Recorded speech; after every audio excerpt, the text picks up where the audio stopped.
ठीक है, पेज 50 से करना है ना आज? लेबर एम्प्लॉयमेंट स्किल डेवलपमेंट यहीं से ना? यस यस यस, ठीक है। किसी का क्वेश्चन है इसमें? पीरियोडिक लेबर फोर्स सर्वे, ये रिपोर्ट कौन निकालता है ये बता दो। एनएसएसओ। एनएसओ हो गया अब ना? Yes sorry.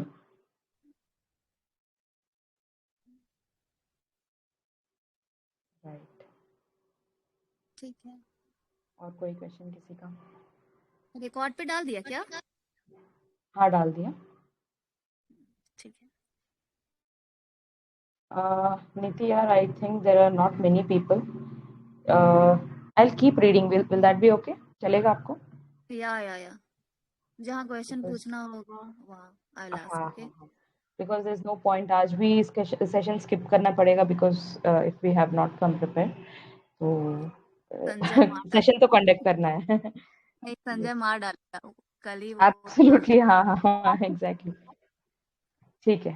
So let's start. Periodic labor force survey. Third annual report on periodic labor force survey (PLFS) data indicated that despite slip in the real growth rate of economy, the unemployment rate fell to 4.8% in 2019-20. Just a second, guys.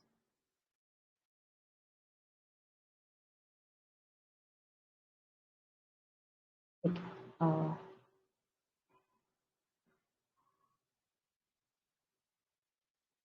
Yeah. So about periodic labor force survey, PLFS was launched by NSO April 2017 for labor force data at more frequent time intervals. The first annual report, July 2017, June 2018. So 2017 में first annual report release हुआ था. Sorry, it was released in May 2019 and the second in 2020. The first was in 19, second was in 20, and this one is the third one. Third annual report is brought out based on PLFS conducted during July 2019 to June 2020. तो इसमें two fold objective of PLFS. इसका two fold objective ये है, एक estimate the की employment and unemployment indicators, that is worker population ratio, labour force population participation ratio and unemployment rate. तो ये तीन इंडिकेटर्स है, that is WPR, LFPR and UR in the short term interval of 3 months for the urban areas only in the current weekly status. Estimate employment and unemployment indicators in both usual status. ठीक है, तो एक है current weekly status and there's the other usual status, principal activity status plus subsidiary economic activity status, and CWS, that is current weekly status in both rural and urban areas annually. तो किसी को पता है क्या ये principal activity status और subsidiary economic activity status क्या है?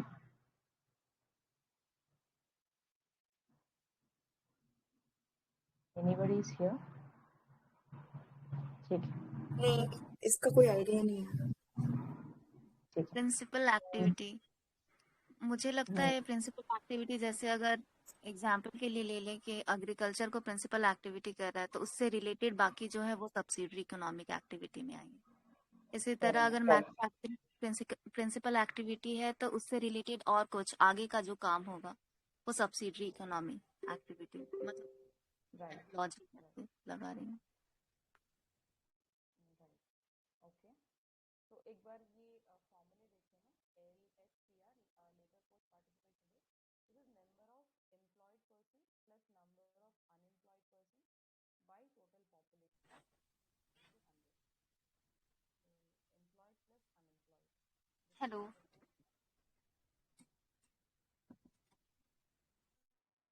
आप रीड करोगे क्या? अच्छा ठीक है, ठीक है। I'll just go तो on यहाँ mute. जो बॉक्स में जो दिया हुआ है लेबर फोर्स पार्टिसिपेशन रेट, तो वो किस तरह निकाला जाता है ये देख लो। तो इसमें लिया जाता है number of employed person plus number of unemployed person और उसको टोटल पॉपुलेशन से डिवाइड कर दिया जाता है इनटू 100। तो ये हमें पता होना चाहिए, कभी कभी ये पूछता है स्टेटमेंट देकर तो ये है लेबर फोर्स पार्टिसिपेशन रेट। फिर वर्कर पॉपुलेशन रेशियो हो जाएगा, जितने नंबर ऑफ एम्प्लॉयड पर्सन है divided by total population into 100। फिर उसी तरह पॉपुलेशन अनएम्प्लॉयड में अनएम्प्लॉयड पर्सन को लिया जाएगा divided by total population into 100। और फिर अनएम्प्लॉयमेंट रेट तो वो पता ही है, number of employed person divided by number of employed person plus number of unemployed person, ठीक है, वो टोटल पर्सन को इंटू 100 इस तरह। तो ये ध्यान में रखना जो ये फॉर्मूला दिया हुआ है, क्योंकि ये कभी कभी कुछ बोला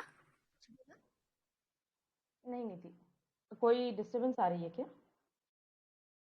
नहीं, मेरी वॉइस क्लियर है क्या? अब क्लियर है। तभी क्लियर नहीं थी।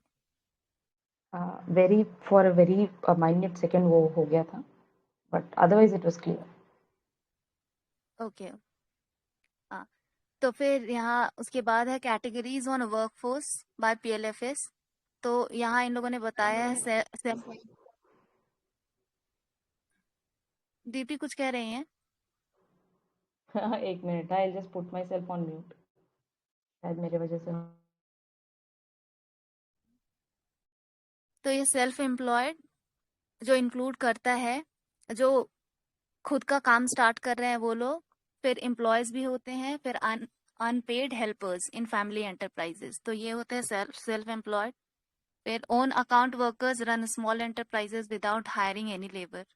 ये सब तो कॉमन है, इन सबको पढ़ने की जरूरत नहीं है आई थिंक। फिर ये डेटा क्या इंडिकेट करता है, ये बता रहा है decline in unemployment rate and an increase in LFPR। तो ये कह रहा है कि 2017, 18 और 1920 के बीच एक बार ये एक्टिविटी स्टेटस पढ़ देना, लाइक वी वर सीइंग कि क्या क्या है ना, यहाँ पे लिखा है। हाँ हाँ ठीक है। तो ये बता रहा है कि दो growth rate of economy has slipped, लेकिन अनएम्प्लॉयमेंट कम हुई है। जनरली होता है कि ग्रोथ रेट कम होती है तो अनएम्प्लॉयमेंट भी बढ़ती है, लेकिन यहाँ थोड़ा उल्टा हुआ है, ये बता रहा है, ठीक है। एक्टिविटी स्टेटस है, activity status of a person is determined on the basis of the activities pursued by the person during the specified reference period। तो ये कह रहा है एक्टिविटी स्टेटस वो है जो एक पर्सन किसी स्पेसिफाइड रेफरेंस पीरियड होता है उसमें कोई भी एक्टिविटी परस्यू कर रहा है, तो इसमें कुछ भी हो सकता है ये।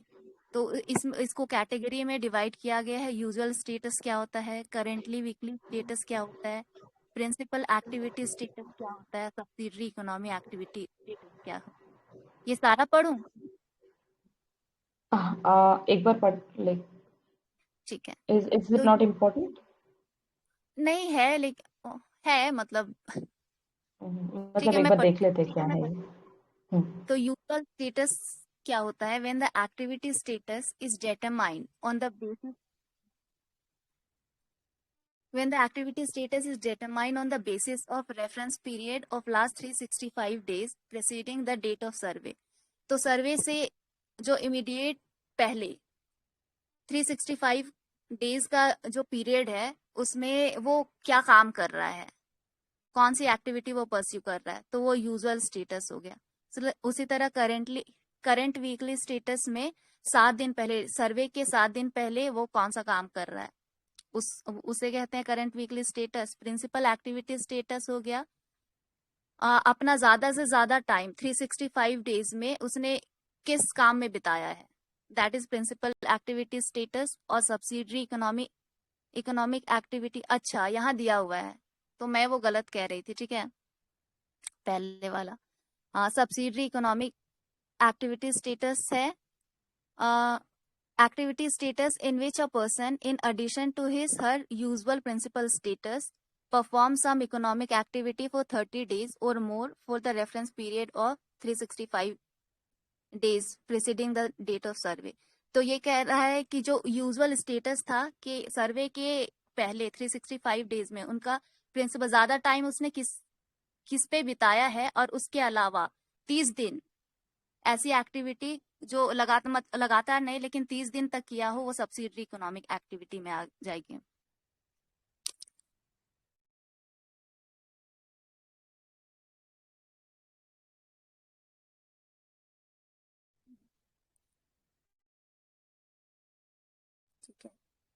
फिर एक एक मिनट, ठीक है। तो अनएम्प्लॉयमेंट रेट 4.8% स्लिप हुआ है, कह रहा है 2019 टू 20 का डेटा। और 17-18 में 6.1 था, फिर 18-19 में 5.8 हुआ और अभी 4.8 है, 19-20 का कह रहा है। और सबसे ज्यादा अनएम्प्लॉयमेंट 15 टू 29 ईयर के एज ग्रुप वालों में है, वो कॉन्स्टिट्यूट करते हैं 15% ऑफ टोटल अनएम्प्लॉयड पर्सन। ठीक है, इसमें तो यही है। फिर लेबर फोर्स पार्टिसिपेशन रेट बढ़ा है कह रहा है। और WPR क्या है?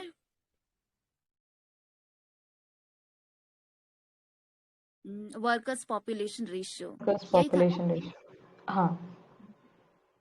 ठीक तो है। LFPR में पार्टिसिपेशन आएगा, ये वर्कर्स पॉपुलेशन रेशियो देखने पर। तो या number of employed person by total population. बाकी सब एक बार देखना, ये है पार्टिसिपेशन, यहाँ पे हाँ proportion unemployed, this is proportion, and ये unemployment rate है। So this is workers population ratio, that is employed people by total population। यहाँ पे employed plus unemployed, मतलब यहाँ labor force है but employed नहीं है, तो labor force that is employed plus unemployed by total population। and यहाँ पे proportion unemployed, which is unemployed by total, and unemployment rate is unemployed by number of persons employed plus unemployed, मतलब employment इसके अंदर कितने unemployed हैं। हाँ, वही ना। तो यहाँ वर्कर पॉपुलेशन रेट में यहाँ इंक्रीज हुआ है, ये कह रहा है 38.2%। जो 2017 में 34% था, वो फिर 18-19 में बढ़ के 35.3% हो गया, फिर 19-20 में 38% हो गया। हाँ, और ये इसका रीजन बता रहे हैं कि ये एग्रीकल्चर वर्कफोर्स में इंक्रीज होने की वजह से ये इंक्रीमेंट आया है। राइट। ठीक है, और इसमें भी रूरल वुमेन ने ज्यादा पार्टिसिपेट किया है, मतलब उनका इशू ज्यादा है। ठीक है, राइट। तो जैसे हमें पता है लॉकडाउन की वजह से shift urban to rural area में हुआ, तो वहाँ उसकी वजह से एक रीजन है। ठीक है, राइट। मतलब वही मेजर रीजन होगा। ठीक है, फिर ये है world employment and social outlook. तो ये 2022 का रिपोर्ट है। ये बताओ ऑर्गेनाइजेशन कौन निकालता है?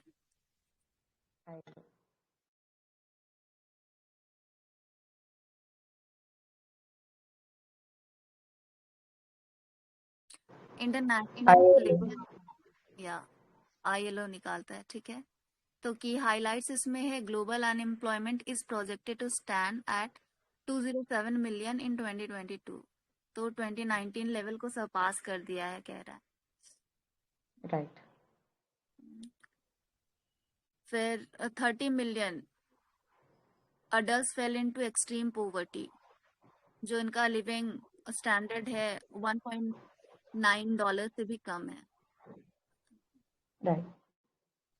पोवर्टी मेजर करते हैं ना, पर डे कंजम्पशन इतना होना चाहिए, $1.9। Correct correct. The Great Resignation, it is an idea reaching a large number of people leaving, predicting a large number of people leaving their jobs after the COVID pandemic ends and life returns to normal। तो ये कह रहा है कि normal से आ चुकी है, लेकिन भी मतलब बहुत लोगों ने अपने जॉब्स छोड़ दिए हैं due to low salary, burnouts, limited opportunities, poor employee benefits, इनकी वजह से।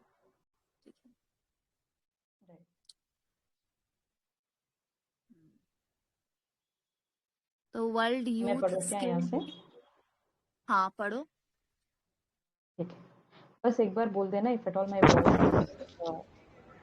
Gone, I just mute and unmute. ठीक। ILO का जो रिपोर्ट था ना अभी ऊपर का, हाँ तो वो आईएलओ का फ्लैगशिप रिपोर्ट है, तो इम्पोर्टेंट हो जाता है वो। ओके। और 2018 में क्वेश्चन भी आए हुए हैं, कुछ आईएलओ के कन्वेंशन थे ना, तो उस पे कुछ रिलेटेड टू चाइल्ड लेबर और समथिंग,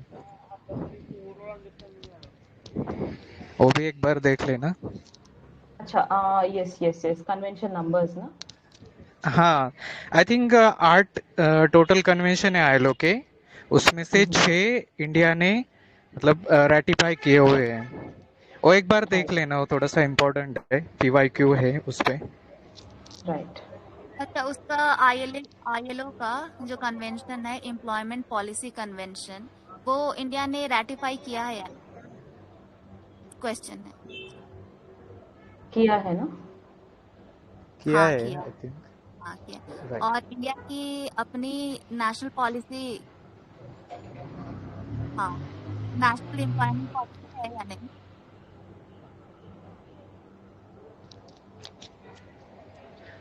रिपीट करो एक बार क्वेश्चन। और मैं पूछ रही हूँ कि जो रैटिफाई किया है वो रिक्वायर करता है, मतलब एम्प्लॉयमेंट पॉलिसी कन्वेंशन जो है आईएलओ का, वो उसकी रिक्वायरमेंट है कि किसी कंट्री की अपनी एक नेशनल पॉलिसी होनी चाहिए।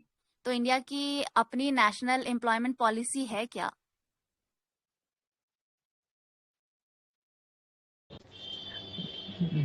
नो आइडिया, है क्या? होगी, होनी चाहिए ऑफ कोर्स। नहीं है। नहीं नहीं है, है। ओके। हाँ, अभी तक कोई एम्प्लॉयमेंट पॉलिसी नहीं है, तो ये याद रखना, ठीक है? राइट।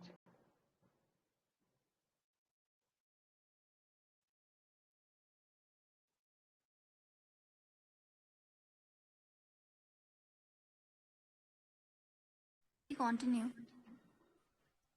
ठीक। सो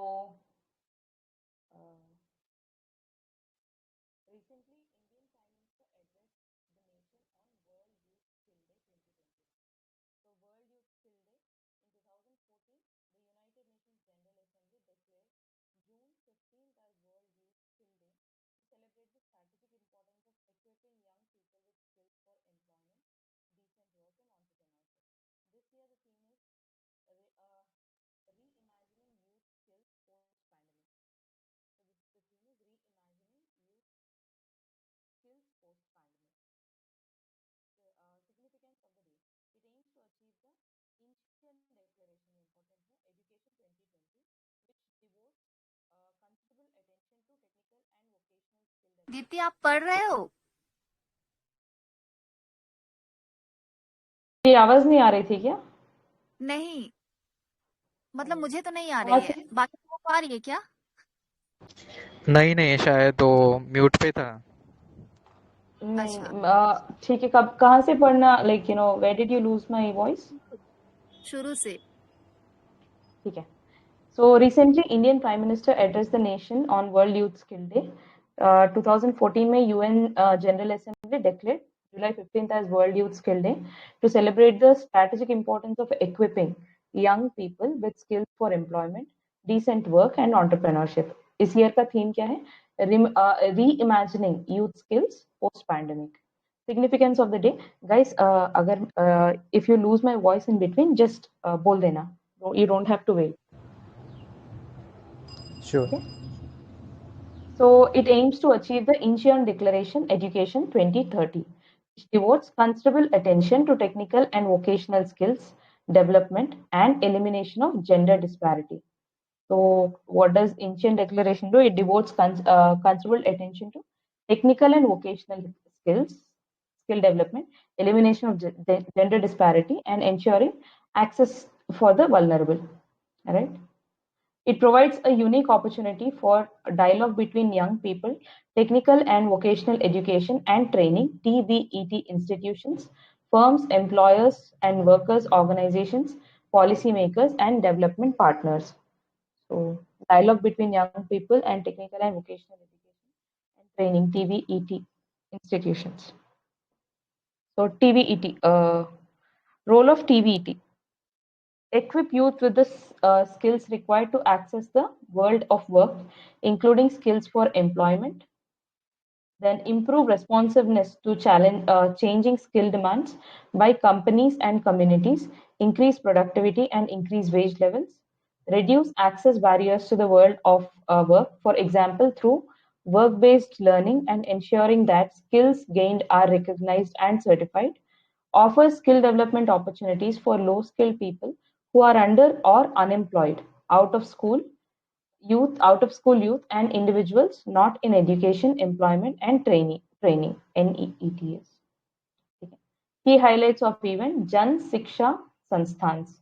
Jan Shiksha Sansthans help in imparting vocational skill training programs to several beneficiaries at minimum cost and infrastructure. 75 newly sanctioned JSS, Jal Shikshan Sansthans, and a portal made specifically for JSS have been announced. Curriculum of 57 industry new courses have been launched.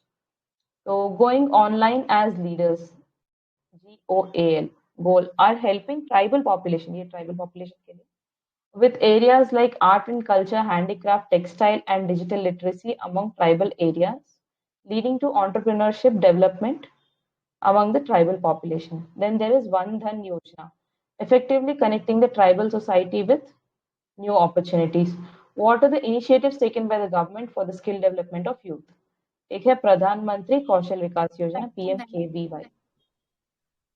ये goal है जो going online as leaders that हाँ. Comes under tribal affair, true और false?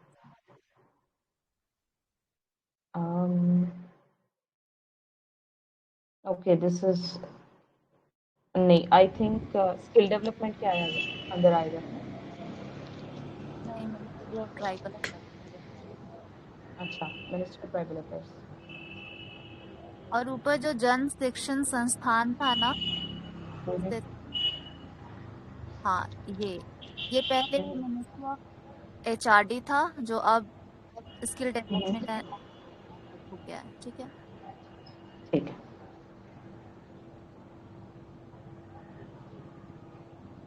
Okay, so Pradhan Mantri Kaushal Vikas Yojana to enable large number of Indian youth to take up industry relevant skill training that will help them in securing a better livelihood. Skill India Mission aims at vocational training and certification of Indian youth for a better and re- livelihood and respect in the society. Skill India Mission is for vocational training and certification. Then it provides training to over 40 crore people in India in different skills by 2022. फिर आएगा skill management and accreditation of training center SMART is an IT initiative that aims to synergize the efforts of all stakeholders. Guys, किसी के mic से आवाज आ रही है. Swapnil, can you mute your? Thank you. ठीक है. So then comes skill acquisition and knowledge awareness for livelihood. This is Sankalp. By the way, SMART is an IT initiative that aims to synergize the efforts of all stakeholders in the skill ecosystem and streamline the skill development initiatives. Sankalp, it is skill acquisition and knowledge awareness, right? Aims to improve short-term skill training quantitatively and qualitatively through strengthening institutions, bring in better market connectivity and inclusion of marginalized sections of the society. Then skill strengthening for industrial value enhancement strive is a important है, World Bank assisted project है, with the objective of improving the relevance and efficiency of skill training provided through industrial training, ITIs and apprenticeship. So this is skill strengthening for industrial value enhancement. जो है ना strive के ऊपर वाला जो skill acquisition and knowledge awareness for livelihood है. हाँ, Right. ये भी वर्ल्ड बैंक के साथ है. ठीक है. तो ये ये किसके अंदर? दोनों ही फिर से रिपीट करना. संकल्प और स्ट्राइव है ना, तो वो दोनों ही वर्ल्ड बैंक के साथ है. ठीक है. स्ट्राइव का तो लिखा हुआ है, संकल्प का नहीं लिखा हुआ है. ठीक है. राइट. ठीक है. So moving on, तो ये strives it provides training through ITIs and apprenticeship, right? Then Asim portal, sorry. ASEAN portal to help skilled people find sustainable livelihood opportunities. And there is Nai Roshni, a leadership training program for minority women, and Manas, Maulana Azad National Academy for Skills, for upgrading entrepreneurial skills of minority youth. तो ये असीम and नई रोशन is for Nai Roshni is for minority women and Manas is for minority youth. And there is Asim portal to help skilled people find sustainable livelihoods. ठीक है, recent initiatives taken for skill development. Digi Saksham. It is launched by Ministry for Labor and Employment with Microsoft India as a digital skills program to enhance the employability of youth by imparting digital skills required in technology-driven era. And it would provide free of cost training in digital skills, including basic skills as well as advanced computing, to more than 3 lakh youth in the first year. So free cost training in Digi skills, including basic skills as well as advanced computing. This is what Digi Saksham does. Gives priority to job seekers of semi-urban areas belonging to disadvantaged communities, right? And they can access the training through National Career Services NCS portal. So program is Digi Saksham, portal is NCS National Career Service. Then comes Skill Impact Bond, the first of its kind and the largest impact bond for skilling in India. It is launched by the National Skill Development Corporation in partnership with global private partners. So together they have bought 14.4 US million dollars fund to benefit 50,000 young people in India over 4 years. This is Skill Impact Bond. National skill development corporation है वो प्रधानमंत्री कौशल विकास योजना है ना, उसकी implementing agency है, ठीक है। Right, correct. तो स्टैट्यूटरी है क्या एनएसडीसी? एनएसडीसी स्टैट्यूटरी नहीं होनी चाहिए। आई थिंक एग्जीक्यूटिव रेजोल्यूशन से होगा। हाँ, और इसके अलावा नई रोशनी ना, इसके अलावा एक रोशनी स्कीम है, ठीक है, वो स्किल डेवलपमेंट फॉर यूथ है, वो लेफ्ट विंग एक्सट्रीमिज्म एरिया में है। राइट, ये अच्छा पॉइंट है, thank you. So Roshni scheme is for left wing extremism states. और ये मिनिस्ट्री ऑफ स्किल डेवलपमेंट ही है।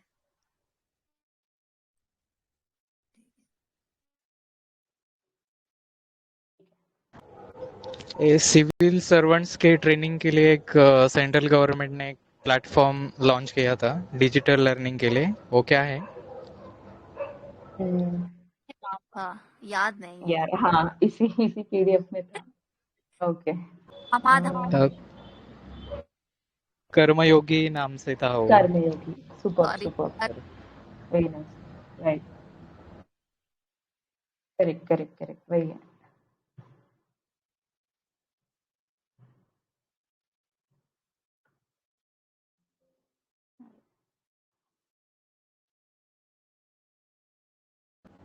यहाँ पे एक इम्पोर्टेंट पॉइंट भी है, और डीजी सक्षम है ना, वो सिर्फ सेमी अर्बन एरियाज के लिए है, मतलब ना कि अर्बन एरियाज है और रूरल एरियाज है, वो एक इम्पोर्टेंट है।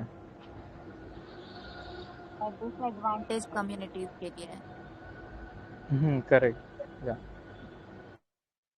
ठीक है। Okay, moving on.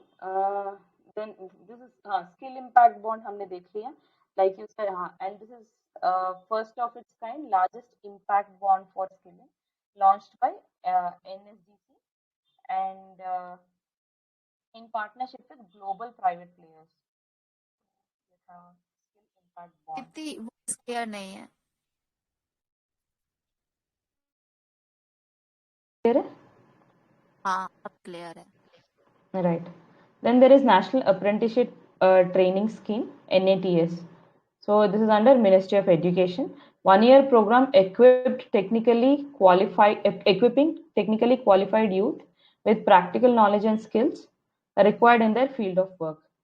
The program will continue from 2021 to 2025 with organizations to impact training at their place of work with 50% stipend amount being reimbursed by the government of India. So it will continue till 2025 to 2026 with organizations to impart training at the place of work with 50% stipend. In 5 years, it targets to provide employment to approximately 7 lakh youth and approximately 9 lakh apprentices will be trained, right? This is NATS, National Apprenticeship Training Program, मतलब नाम में ही है. This is for qualified है उन yes, केवल मतलब ऐसे field work या ट्रेनिंग की तरह बस किया correct, जाए. correct. Then there is Rail Kaushal Vikas Yojana RKVY, launched by Ministry of Railways under the aegis of Pradhan Mantri Kaushal Vikas Yojana. Aim of RKVY is to impart training skills to youth in various trades to bring qualitative improvement. Huh. So to bring qualitative improvement, candidates who are 10th passed and between 18 to 35 years shall be eligible to apply. It will provide training to 50,000 candidates over a period of 3 years in the four trades. Four trades, that is electrician, welder, mechanist, and fitter, will comprise of initial basic training of 100 hours. This is Rail Kaushal Vikas Yojana. So these are the people, this is the four trades, that is electrician, welder, mechanist, and fitter. So these are the four trades, and anybody between 18 to 35 years are eligible. 10th pass होना चाहिए, and this is under PMKVY. Next पे चले क्या? इस पे question है. ये NSDC है ना, वो not for profit public limited company है. कंपनीज एक्ट 2013 के अंडर रजिस्टर्ड, और उसको सेटअप किया था मिनिस्ट्री ऑफ फाइनेंस ने as a public private partnership model. Okay, NSDC ministry of finance ने किया था. हाँ, करेक्ट.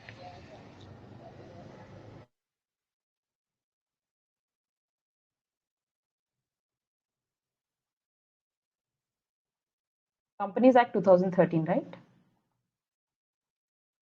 राइट.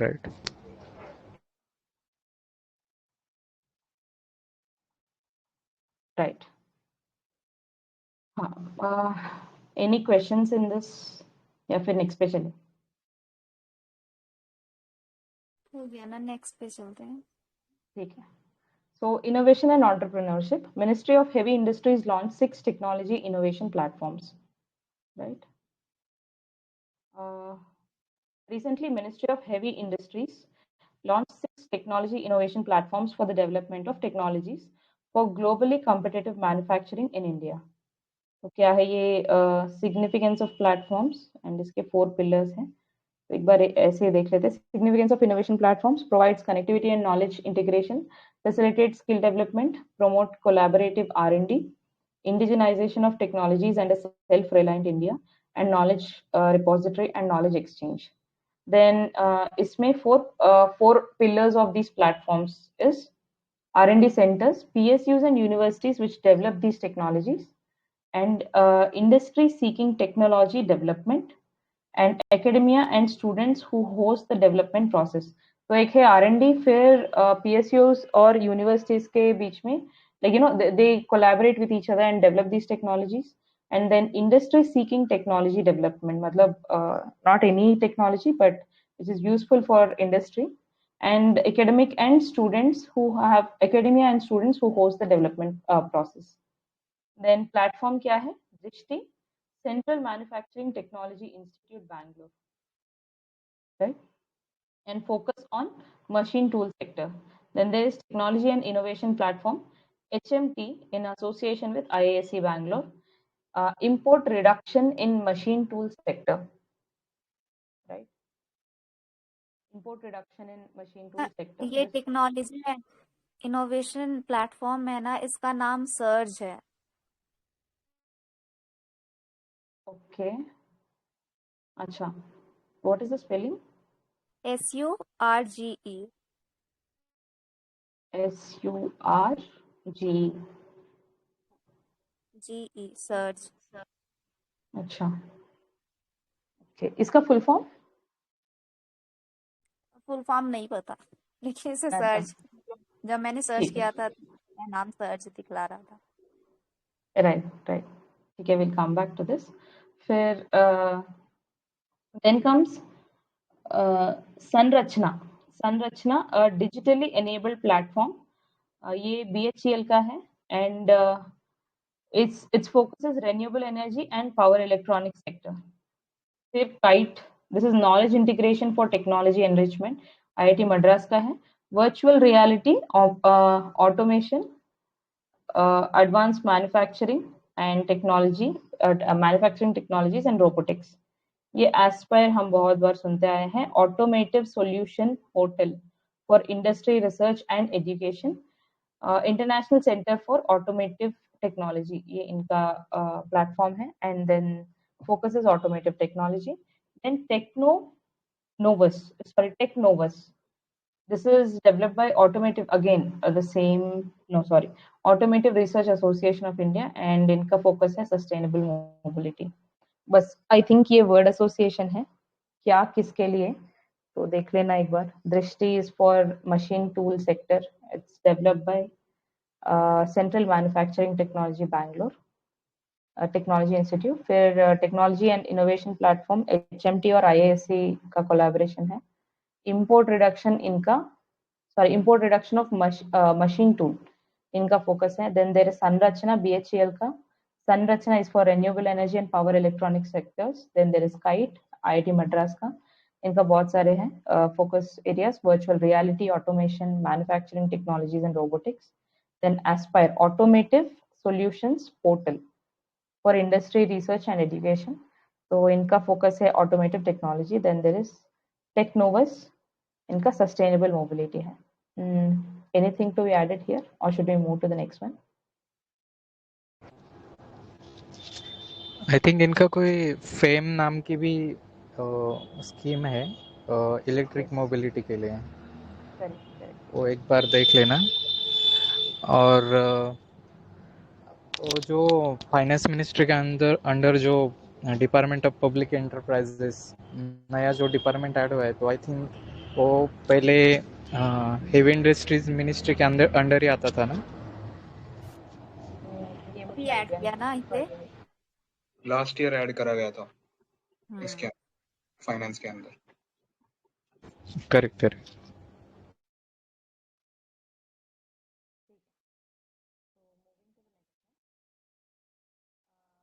ये मेरे को लगता है मैच द पेयर्स में पूछ लेंगे तो थोड़ा किसने क्या डेवलप करा है वो याद रखना. एक दो भी चीजें याद रही तो भी बहुत है एलिमिनेशन की तहत.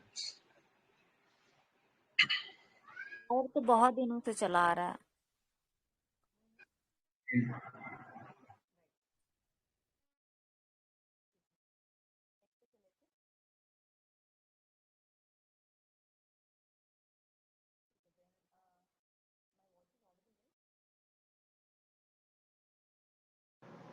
Am I audible now? Yes. अच्छा, ठीक है. Yes. Right. So recently PM highlighted the rising startup ecosystem in India with more than 70 unicorns. That is startups with valuation over 1 billion. So you know what is a unicorn? Startups with valuation over $1 billion. PM highlighted the rising startup ecosystem in India. ठीक है. What is startup? Startup refers to a company in the initial stages of operation which is driven by ideas and innovation, risk taking and can do spirit. तो ये है definition startup का. Under the Startup India, launched in 2016, startups are recognized by DPIIT, right, under Commerce Ministry, based on the criteria as given in the image. तो criteria क्या है startup recognize करने के लिए? तो innovative and scalable. So should work towards development or improvement of a product, process or service, and or have scalable business model with high potential for creation of wealth and employment. तो innovative भी होना चाहिए, scalable भी होना चाहिए. Then company type, incorporated as a private limited company, a registered partnership firm or a limited liability partnership. So which company types? एक होती है private limited, then there is registered partnership firm or limited liability partnership.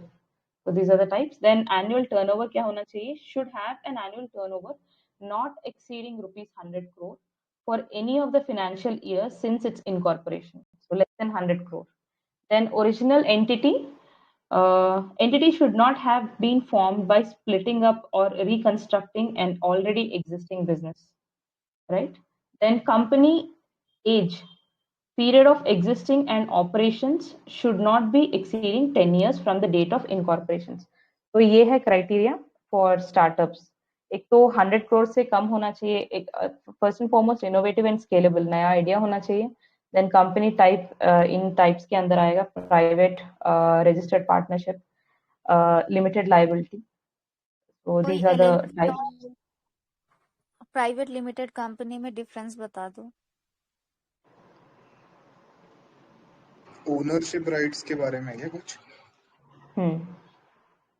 हाँ मतलब Limited liability, हाँ limited liability partnership होती है कि आपका जितना शेयर है आप उसके लिए बस लायबल हो. आप दूसरे के Correct. मतलब हाँ दूसरे की गलती के लिए आप अकाउंटेबिलिटी नहीं रखते हो. तो ये लिमिटेड लाइबिलिटी पार्टनरशिप होता है. और ये LLP एक्ट के अंडर रजिस्टर्ड है और प्राइवेट लिमिटेड कंपनीज एक्ट इस Right. तरह. और फिर इसमें और डिफरेंस क्या होता है? प्राइवेट लिमिटेड कंपनी में आई थिंक वो डिस्ट्रीब्यूशन क्या टैक्स होता है ना, एक क्या टैक्स होता है? Dividend distribution. हाँ डिविडेंड डिस्ट्रीब्यूशन टैक्स. तो इसमें लाइबिलिटी लिमिटेड लाइबिलिटी पार्टनरशिप में ये उसकी जरूरत नहीं होती है, वो ऑडिट नहीं करते हैं. लेकिन प्राइवेट हाँ लिमिटेड वो टैक्स अबॉलिश कर दिया, एबॉलिश कर दिया. हाँ डिविडेंड डिस्ट्रीब्यूशन 2019 में शायद. हाँ. तो यही कुछ बेसिक डिफरेंस होते हैं बस. करेक्ट. इसमें एक और कॉन्सेप्ट है, यूनिकॉर्न के ऊपर एक डेकाकॉन करके कॉन्सेप्ट है, वो क्या है ये बताएं. पता नहीं. यूनिकॉर्न इज $1 बिलियन का वैल्यूएशन, करेक्ट. तो व्हेन इट बिकम्स $10 बिलियन का वैल्यूएशन तो उसे डेकाकॉन बोलते हैं, DECA एंड देन कॉन. तो ओके वो थोड़ा हाँ देखना, वो काफी न्यूज में होता है. काफी बारी अपना रेवेन्यू कम दिखाते हैं because companies want them to be classified as unicorn, क्योंकि फिर उन्हें मतलब गवर्नमेंट से पैसा एंड वो सब चीजें चाहिए होती है. तो right. डेकाकॉन होके भी दे गो थ्रू यूनिकॉर्न अगेन. वो थोड़ा एथिकल इश्यूज एंड ऑल उनके बीच में आ जाते हैं, बट कॉन्सेप्ट ध्यान में रखना, डेकाकॉन इज $10 बिलियन. Right. हाँ एक क्वेश्चन. सो यहाँ पे ये बोला गया है original entity is that has not been formed by splitting up or reconstruction by an already existing business. तो अगर कोई मर्जर हुआ है तो उसको ओरिजिनल एंटिटी कह सकते हैं. जैसे जबोंग ने मिंत्रा को it has acquired. It's the way opposite, I guess. ना Myntra has acquired Jabong, ना. I'm sorry, हाँ sorry, Myntra has acquired Jabong. तो ऐसे mergers को like can they consider? I think नहीं करेंगे Consider क्योंकि that's another way of reconstructing your business. तो हाँ. वो भी और नहीं वो होगा उसमें. स्टार्टअप में नहीं आएगा ना, क्या? वो स्टार्टअप में नहीं आना चाहिए मतलब. हाँ वही दीप्ति वही पूछ रही है कि अगर दोनों मतलब यहाँ पे स्प्लिट अप की बात हुई है, but what if it's a merger, तो मेरे को लगता है यार वो भी it's like a reconstruction of one business ना. लेट्स से कि it's a reconstruction of Myntra जिसने जबोंग को एक्वायर किया. तो अगेन मतलब नहीं होगा शायद वो. राइट. ठीक है. इम्पोर्टेंट पॉइंट ये है कंपनी का एज 10 साल से ज्यादा नहीं होना चाहिए. Then moving on. तो Startup ecosystem of India. Globally, India has the third largest startup ecosystem in the world, over 58,000 DPIIT recognized startups. We have recognized startups itself, 58,000, including 70 plus unicorns. So with culminative valuation above $200 billion. Around 40% of them are tier 2 and tier 3 are in tier 2 and tier 3 cities. At least one startup in 630 districts, and 46% of them have at least one women director. So, right, ये अच्छी बात है. 46% has at least one women director. For tech startups, India is the second largest ecosystem, right?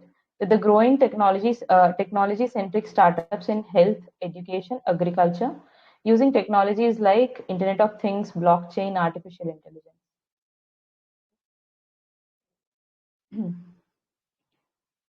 Startup India Seed Fund Scheme. इससे पहले हम एक बार let's read the infographic.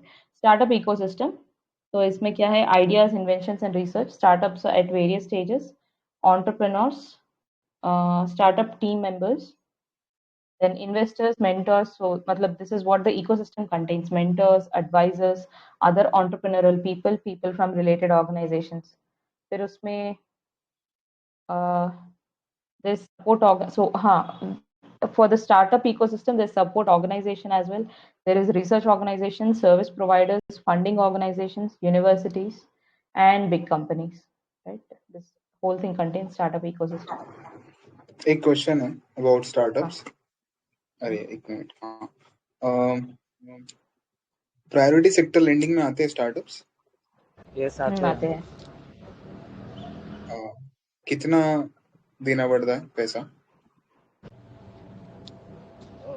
40% ही होगा ना. नहीं मतलब obviously depends on the bank. वो अच्छा कैटेगराइजेशन आप हाँ वो स्प्लिट अप कह रहे हो ना कि एग्रीकल्चर में कितना, स्टार्टअप में कितना, वैसे पूछ रहे हो क्या?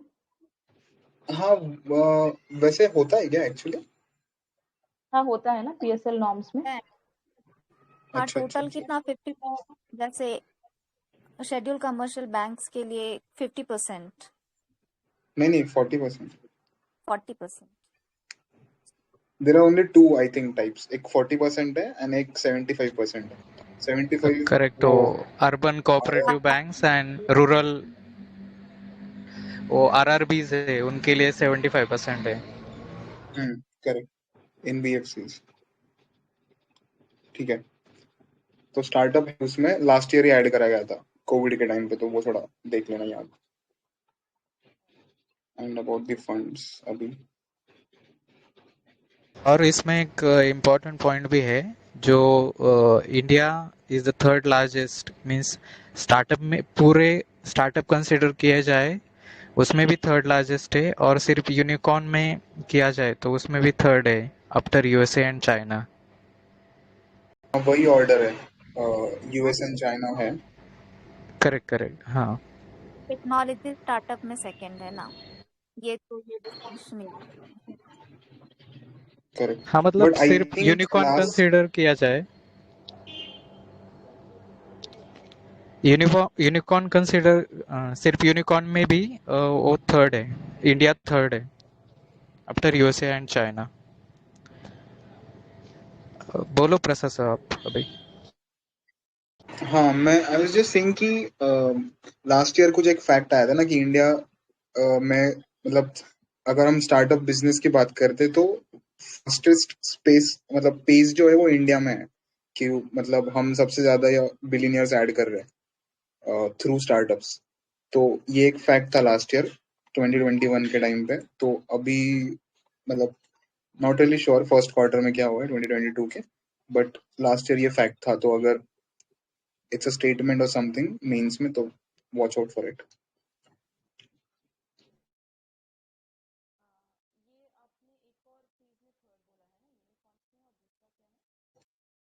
ठीक है, स्कीम्स देख लेते हैं ना फिर. इनिशिएटिव्स कौन से स्टार्टअप के अंडर. हाँ ये एक बार यूनिकॉर्न्स और दूसरा चीज क्या है थर्ड इंडिया? डेका कौन ना. नहीं, what are you asking? India stood third in after US and China in unicorns बोला है. दूसरा एक और में थर्ड बोला है. What is that? हाँ, पूरे नंबर ऑफ स्टार्टअप्स कंसिडर किए जाए तो दोनों में अच्छा. थर्ड रैंक है इंडिया की. Right. ठीक है. So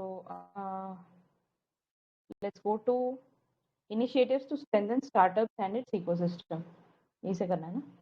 हाँ, तो startup India seed fund scheme SISFS ये 945 crore फंड है, right? Almost 950 crores to provide early stage financial assistance to 36,000 entrepreneurs through 300 incubators for the next 4 years starting from 2021 to 22, right? This is Startup India Seed Fund Scheme. Obviously, मतलब early stage में दिया जा रहा है, seed fund scheme है. Then fund of funds for startups. Fund of fund for a startup scheme. This is 10,000 rupees corpus fund है, 10,000 crore rupees for corpus fund to fund startups at early stage, seed stage and growth stage with DPIIT as monitoring agency and SIDBI as operating agency. Right? This is fund of funds, 10,000 corpus, 10,000 CR corpus fund hai. Like it provides fund at early stage, seed stage, and growth stage at all three stages. It is providing monitoring agencies, DPIIT, and operating agency is SIDBI. Obviously, SIDBI has to give the money. Then ये जो fund of funds startup का scheme है ना, ये प्रधान सेवक जी ने launch करा था, तो थोड़ा देख लेना इसके बारे में, पूछ सकते हैं, इसका बैकग्राउंड चेक थोड़ा कर लेना. right. ठीक है. Then moving on, किसने ease लॉन्च of किया था? procurement. PM. प्रधान हाँ, सेवक. PM. Okay. Right. Ease of procurement. तो इसमें relaxed prior turnover and experience in public procurement for startups to onboard them on government marketplace government e-marketplace portal. तो इसमें ease of procurement में इन्होंने prior turnover और experience को relax किया है, right? Public procurement में, so that they can get startups on board on the GEM portal. Then Startup India Hub, a virtual online platform launched in 2017 for all stakeholders of the entrepreneurial ecosystem in India to discover, connect, and engage with each other. तो ये सारे stakeholders के लिए एक portal है. They can engage and connect here. Then international access to Indian startups through government to government collaborations. तो ये international access to Indian startups, ये government to government collaboration है. Then support for intellectual property detection, right? Through Startups Intellectual Property Protection SIPP for fast track patents, designs, and trademarks by paying on the statutory fees. So this is SIPP, support for intellectual startup intellectual property protection, right? Then faster exit for startups. तो ये within 90 days है vis-a-vis 180 days for other companies. तो बाकी लोगों को wind up करना easy नहीं है. They have 180 days. Startups can wind up in 90 days itself. Then ये मेटी startup hub. हाँ, किसी ने कुछ बोला क्या? फास्टर नाम से कुछ सुप्रीम कोर्ट ने प्लेटफॉर्म भी निकाला है शायद ना. हाँ, ऑनलाइन डिस्प्यूट रिजोल्यूशन वाला कॉन्सेप्ट है वो. आप ट्रैक कर सकते हो आपका केस कहाँ पे है, आप लाइव प्रोसीडिंग्स देख सकते हो. अभी रिसेंट वाली न्यूज़ है ना शायद. हाँ, आई थिंक फास्टर ही है ना, वो फास्टर ही है शायद. फास्टर, हाँ.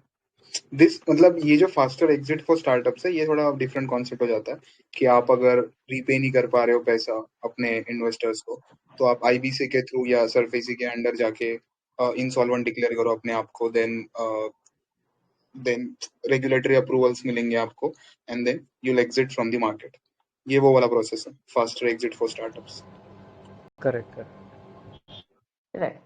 Then there is METI Startup Hub, MSH. It is a nodal entity set up by METI to facilitate METI's vision of promoting technology innovation startups and creation of intellectual properties.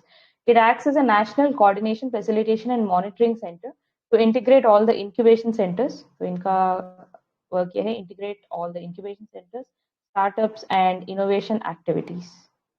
Right? It also implemented the Samridh program to develop startup accelerator ecosystem in India.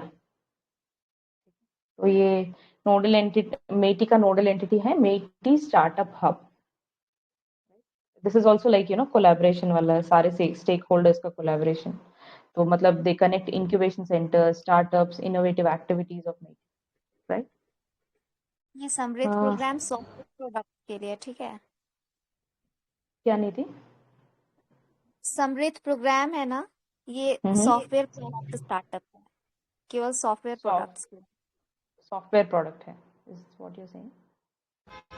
Who launched that GEM portal, government e-marketplace? Which ministry? Procurement, right?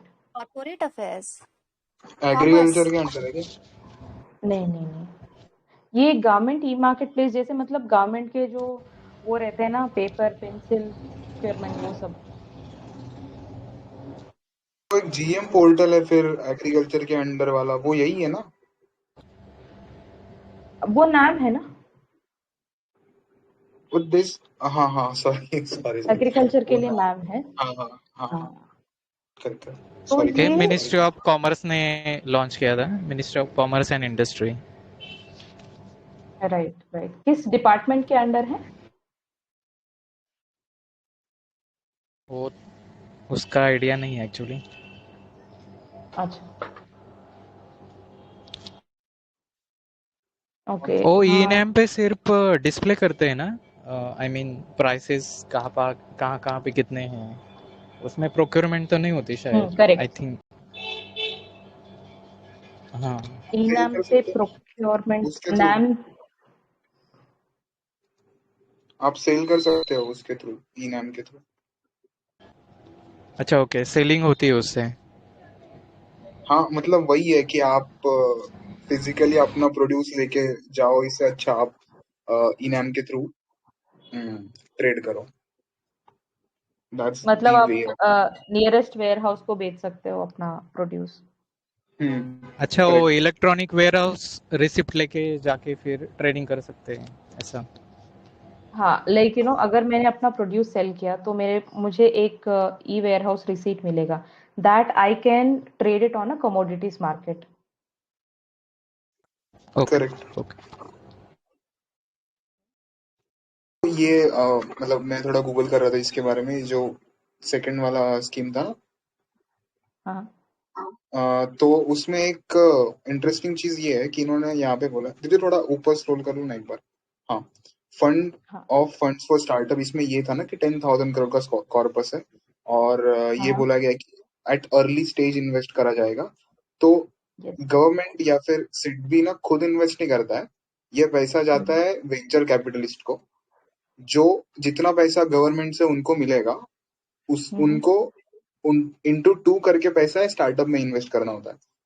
ठीक है. तो basically अगर 10 करोड़ रुपए सिडबी देता है किसी venture capitalist firm को, तो उनको 20 करोड़ अपना डालना पड़ेगा, 10 करोड़ गवर्नमेंट का, ऐसे करके 30 करोड़ का इन्वेस्टमेंट जाएगा वो अर्ली स्टेज स्टार्टअप. ओके. ठीक है. So basically they do not invest direct. हाँ, कैपिटलिस्ट मतलब जो हाई नेट वर्थ इंडिविजुअल्स है, वही ना? इस पे क्वेश्चन भी आया है शायद. हाँ ये तो मतलब ठीक है, venture capitalist, then vulture capitalist, angel investors and all, वो सब चीजें हैं इसमें. राइट. तो मतलब कभी कभार इंडिविजुअल्स होते हैं, कभी कभार कंपनीज होती है वेंचर कैपिटलिस्ट की. It's about them how they pull money. उनको वो पैसा कैसे उठाते हैं उस पर वो डिपेंड करता है कि कंपनी का टाइप क्या होगा, या इंडिविजुअल इन्वेस्ट कहाँ करेगा, उसका स्टेक कितना होगा, वो बोर्ड ऑफ डायरेक्टर्स में जाएगा या नहीं जाएगा, ऐसे करके. राइट. ठीक है, तो नेक्स्ट पे चलते हैं. हाँ ये सॉरी, स्टार्टअप के अंडर एक स्कीम है, मेजर स्कीम थी, वो कवर नहीं की शायद इन्होंने, वो स्टैंड अप इंडिया करके एक स्कीम है, वो क्या है, कोई बता सकता है? वो I S think C S T women, women के लिए। SC/ST women, and that's under Ministry of Finance actually, I guess. हाँ करेक्ट है, लेकिन एस सी एस टी ऐसे स्पेसिफिक वुमन के लिए नहीं है, वो सबके लिए है, मतलब S C S T population के लिए, लेकिन उसमें एक कंडीशन है कि जो बैंक है असाइन की हुई, उनको एक एक वुमन बोरोवर होनी चाहिए उसमें, ऐसी कंडीशन है, एटलीस्ट वन। और जो लोन दिया जाएगा वो होगा 10 लाख to 1 करोड़ तक। राइट।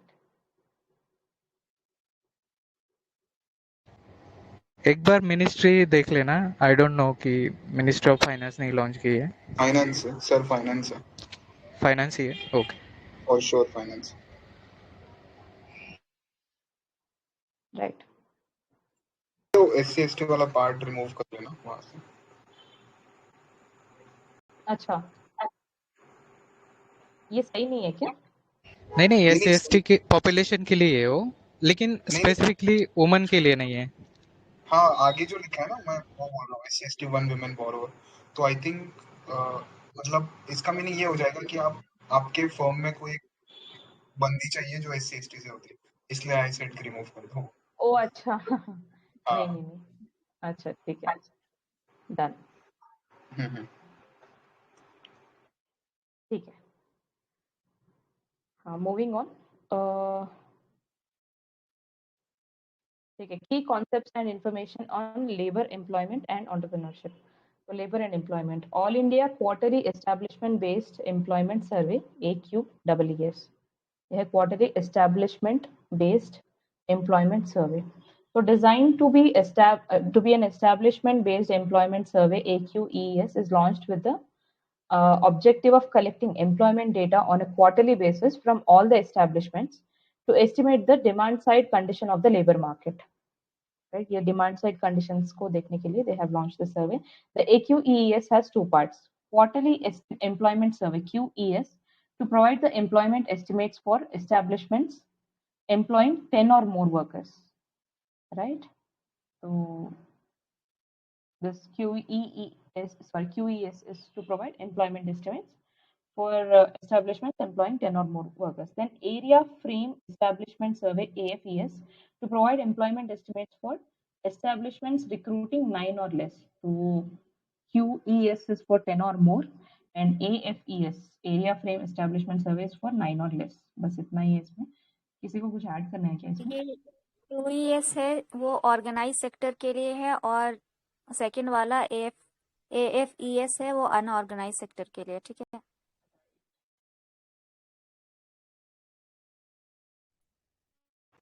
ये भी क्वार्टरली है क्या, एरिया फ्रेम एस्टेब्लिशमेंट क्या सर्वे जो होता है वो भी क्वार्टरली है क्या, सेकंड वाला जो अनऑर्गेनाइज सेक्टर के लिए? वो पता नहीं, वो दिया नहीं है, मतलब इसमें भी नहीं दिया है और कहीं और भी नहीं दिया था क्वार्टरली, बस लिखा हुआ है क्वार्टरली। तो आई थिंक वो दोनों के लिए ही लिखा हुआ है। ओके। हाँ, तो ये याद रखना, ऑर्गेनाइज्ड ऊपर वाला ऑर्गेनाइज्ड के लिए है, नीचे वाला अनऑर्गेनाइज्ड के लिए है। और फिर जो PLFS होता है ना, वो सप्लाई साइड को शो करता है और ये वाला डिमांड साइड।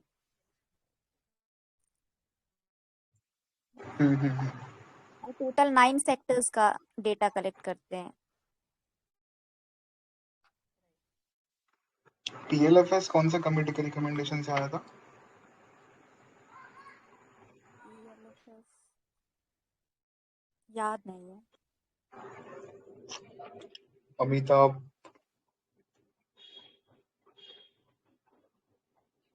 हेलो। हाँ हेलो, रिपीट करना एक हाँ, बार।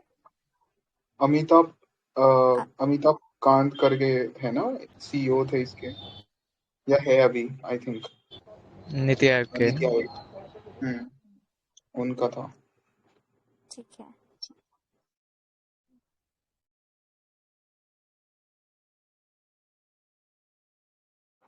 अच्छा, you guys continue, I have to go. ठीक है दीप्ति। आप सर ऑडिबल नहीं थैंक्स वैसे। For no problem. Goodbye everyone. Right bye bye guys bye guys 7th let's finish probably until 60th page फिर 7:30 को हम wrap up कर देंगे चलेगा ना हाँ ठीक है okay so AIM iLeap AIM iLeap तो ये क्या है अटल innovation mission bye NITI Aayog is a flagship initiative so ये एक मिनट है AIM iLeap is innovative leadership for entrepreneurial agility and profitability ठीक है iLeap ये entrepreneurs के लिए है उनका एजिलिटी और प्रॉफिटेबिलिटी के लिए अटल innovation mission bye NITI Aayog flagship initiative to promote a culture of innovation and entrepreneurship in the country. It concluded the first fintech cohort of AIM iLeap as a major step to accelerate the startups across India. तो ये खासकर startups के लिए है accelerate tech startups. This is AIM iLeap. Right? Objective of AIM iLeap to invite technology startups across a broad range of functions and present their solutions to the corporate leadership and innovation team for enabling market access and industry partnerships. So solutions to create leadership and innovative team for enabling market access and industry partnerships. ये है AIM iLeap. Basically it is for tech startup. ठीक है ना? और कुछ add करना है क्या इसमें? या फिर should we go to the next? Next ठीक है then there is Sambhav. It is a national level awareness program organized by Ministry of Micro, Small, Medium Enterprises, MSME, Ministry of MSME, as a month-long initiative. It encourages students from different colleges or ITIs to take up entrepreneurship and create awareness on various schemes implemented by Ministry of MSME. So, Sambhav, ये awareness program है बस. It encourages students from colleges and ITIs to take up entrepreneurship. Then e-Shram portal, ये important है. ये MSME जो ministry है उनका कोई चैंपियंस नाम का पोर्टल भी है right I don't know exactly किसके लिए हो लेकिन चैंपियंस है उसका ठीक है किसी को याद है चैंपियंस एक्चुअली याद नहीं है लाइक सुना सा लगता है but I don't remember anything champion ठीक है मैं चेक करके बताती हूँ ठीक है ठीक है हाँ मूविंग ऑन ई श्रम पोर्टल है लेबर मिनिस्ट्री ने लॉन्च किया है और the national database for unorganised workers NDUW और ई श्रम पोर्टल ये अनऑर्गेनाइज्ड वर्कर्स के लिए की फीचर ऑफ ई श्रम portal all registered workers will be issued an e-Shram card with universal account number to avail benefits of various social security schemes of the government. So it will serve as a reference point for the authorities to track and reach out to unorganized workers and offer them relief in times of crisis. Example, provision of accidental cover of rupees 2 lakh in case of death or permanent disability. Just a second, guys. Right. And 1 lakh in case of partial disability.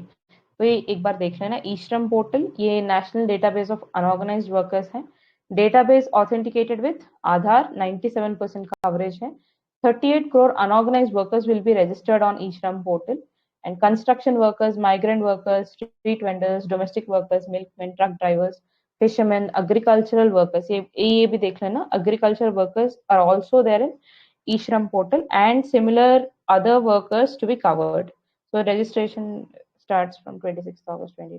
ठीक है इसमें कुछ और add करना है क्या एक labour ministry का एक स्कीम भी है अनऑर्गेनाइज वर्कर्स के लिए तो आई थिंक वो प्रधानमंत्री श्रमयोगी मानधन योजना है करेक्ट पेंशन स्कीम है हम्म वो लेबर मिनिस्ट्री का ही है मतलब लॉन्च किया है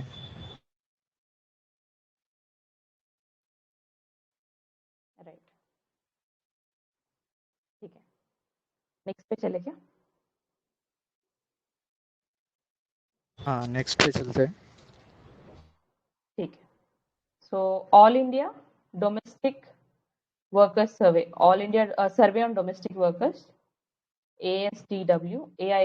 The survey is aimed at estimating the number and proportion of domestic workers at the national and state level, percentage distribution of domestic workers for live-in or live-out, formal or informal employment, and other socio-economic characteristics. AISDW is part of the 5 All India surveys being undertaken by the Labour Bureau. ये बाकी 5 भी देख लेना। तो एक है migrant workers के लिए, एक है employment generated in transport sector के लिए, then employment generated by professionals, and all India, ये हमने पहले भी पढ़ा है, AQEES, ये भी लेबर ब्यूरो ही करती है survey. So there are 5 surveys as such. One is for domestic workers, then second is for migrant workers, third is employment in transport, fourth is professional employment generated by professionals, then there is AQEES, quarterly establishment based employment। ठीक है, ये establishment based है, so that's why we have seen इसमें organized and unorganized दोनों हैं। ठीक है, आगे चलते हैं। इसमें कुछ ऐड करना है क्या? नहीं, आगे चलते हैं। ठीक है, innovation and entrepreneurship to startups, तो स्टार्टअप्स प्रोग्राम है ये। So under Ministry of Electronics and Information Technology METI, Tips to Startups program aims to train 85,000 high quality and qualified engineers in the area of very large scale integration and embedded system design। ठीक है, इसमें ये आपकी आवाज चली गई।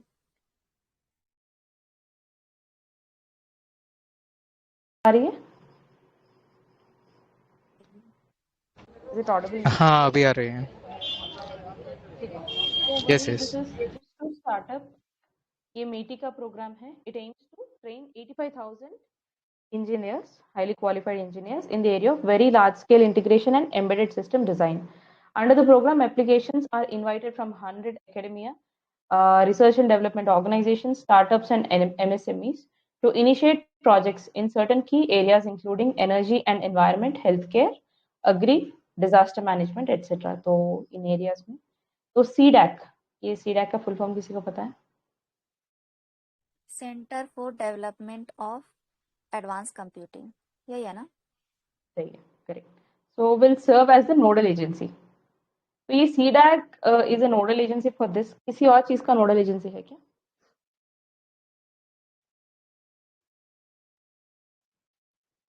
अगर मुझे किसी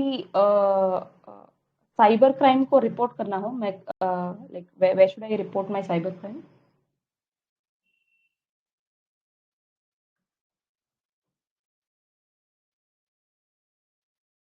वैसे ये मुझे भी नहीं पता, but I thought it was CDAC। एक बार कोई चेक करके बता सकता है क्या?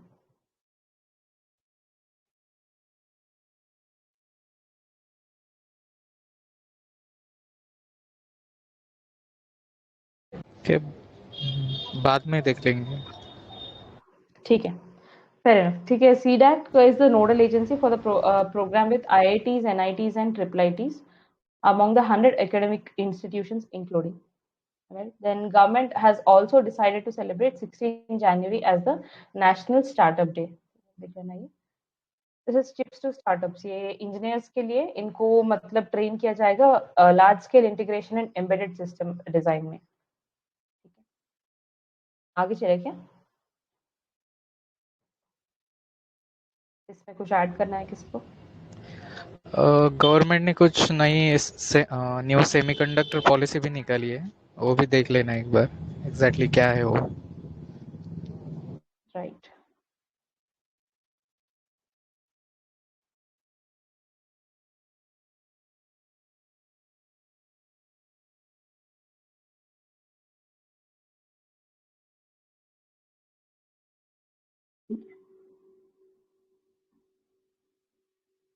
Moving to the next grade, SMILE, तो ये smile, this is support for marginalised individuals for livelihood and enterprise.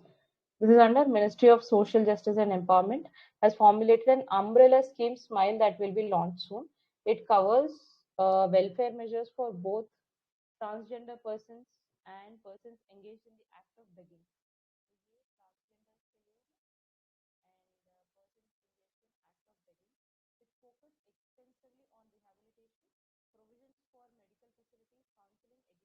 The voice चली गई.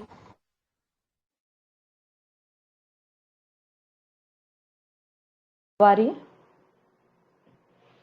अब बात राइट.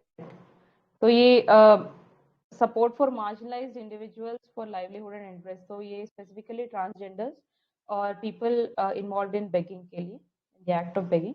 तो स्माइल इंक्लूड्स 2 सब स्कीम्स. एक है central sector scheme for comprehensive rehabilitation of welfare of transgender.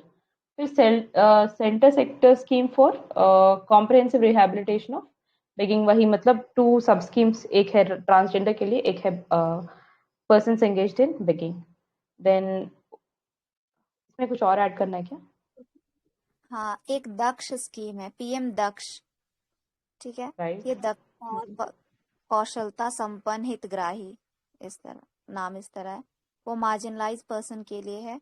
और फिर ये जो स्माइल है ना, ये अंडर पीएम क्या है, आयुष्मान योजना जो है ना, वो उसके अंडर वो ट्रांसजेंडर्स को जेंडर रीअफर्मेशन सर्जरी का प्रोविजन भी देता है.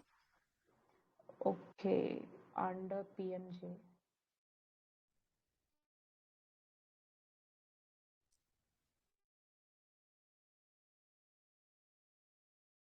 तो सर्जरी का प्रोविजन है वो स्माइल के अंडर है या पीएम दक्ष के अंडर? वो स्माइल के अंडर है. तो वो पीएम जो आयुष्मान वाला है ना, उसके अंडर से पैसा दिया जा सकता है, लेकिन ये सिलेक्टेड हॉस्पिटल. ओके. ठीक. तो नेक्स्ट पे चलते हैं. उभरते सितारे फंड. उभरते सितारे, the fund aims at arranging funds for the promotion of MSMEs, micro, small, medium companies which engage in export-oriented activities. तो ये खासकर एक्सपोर्ट के लिए है. The fund has been set up by Exim Bank and SIDBI, Small Industries Development Bank of India. The fund is a mix of structured support, both financial and advisory services, through investment in equity or equity-like instruments, debt, funded and non-funded, and technical assistance. There is advisory services, grants, and soft loans to Indian companies. This is Ubharte Sitare Fund, set up by Exim Bank and SIDBI. इसमें कुछ add करना है? नहीं, आगे चलते हैं. Yeah. Then there is Global Innovation Index, co-published by WIPO, World Intellectual Property Organization. तो ये innovation index है, obviously WIPO has to be there. And then there is Cornell University and INSEAD. ये मतलब याद रहे कि नहीं, like, important to remember. बहुत बार हमने पढ़ा है Cornell and INSEAD, but more important is WIPO. Obviously innovation में WIPO होना चाहिए. The report provides an annual ranking of innovation capabilities and performances of 131 countries and economies. Theme of GAI 2021 is tracking innovation through the COVID-19 crisis. Its 80 plus indicators explore broad vision of innovation, including political environment, education, infrastructure, and business sophistication. This is Global Innovation Index. किसी को कुछ add करना है इसमें? क्या है India की? 46. Among, I mean out of कितने कंट्रीज है? 132 कंट्रीज है आई थिंक. यहाँ तो 131 लिखा हुआ है, लेकिन हाँ मतलब 131 132. Okay okay. आई थिंक कुछ 81 से आई थिंक 46 हुआ है रैंक ना डायरेक्टली, ऐसा कुछ है शायद. सॉरी अदिति क्या, दीप्ति 46, 42nd नहीं. अच्छा, 46. ओके. ठीक है.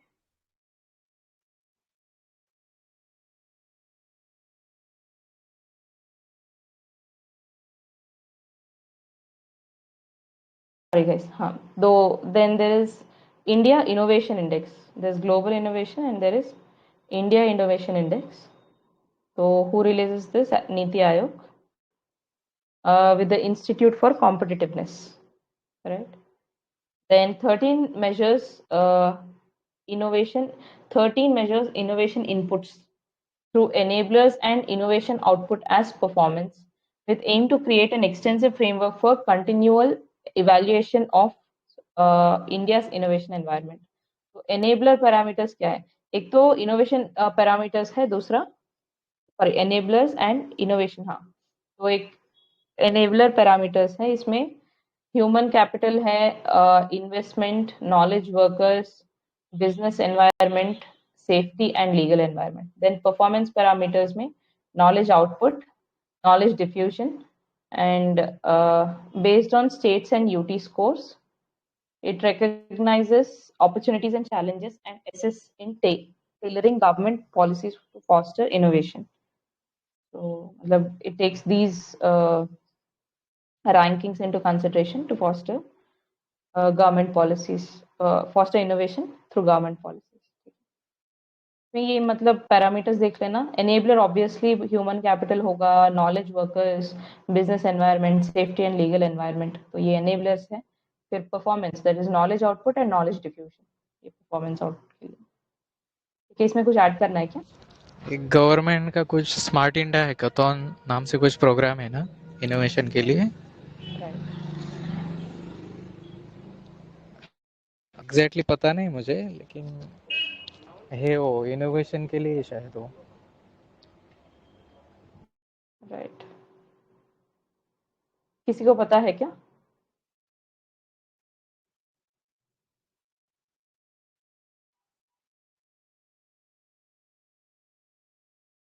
गाइस एक काम करते हैं, लेट्स स्टॉप हियर टुडे. कल 8:60 to 80 let's prepare and come. कल डेफिनेटली ये यहाँ पर या what is timing? Timing is क्या होगा कल का? 6 o'clock है ना? 6 o'clock in the evening. Sure okay. Right. तो ये टारगेट होगा 60 to 80 पेजेस. ठीक है. Okay. Anybody else is available right now here? मतलब who are attending regularly apart from Niti? Swapnil, Keshav and there's 1 2 3 4 5 6.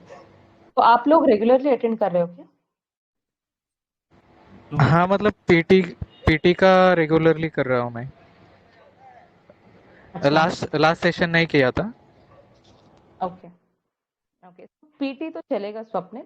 So if at all you were attending the 9 o'clock session, which is like PYQ analysis, वो अभी थोड़ा hold पे है. So it will resume from 15th. So we are doing 2018 paper PYQ analysis right now. वो खत्म करके probably today and tomorrow we'll be finishing it, and from 15th we'll be doing PYQ analysis of 19, 20 and 21 paper. If you'd like to join, you can join from April 15th. Yes, actually मैं video देख रहा था उसका, but surely I will join. Absolutely. Okay guys, so let's stop it here. See you tomorrow. Thank you everyone. Bye. Okay, bye guys. Bye Niti. Bye Deepthi.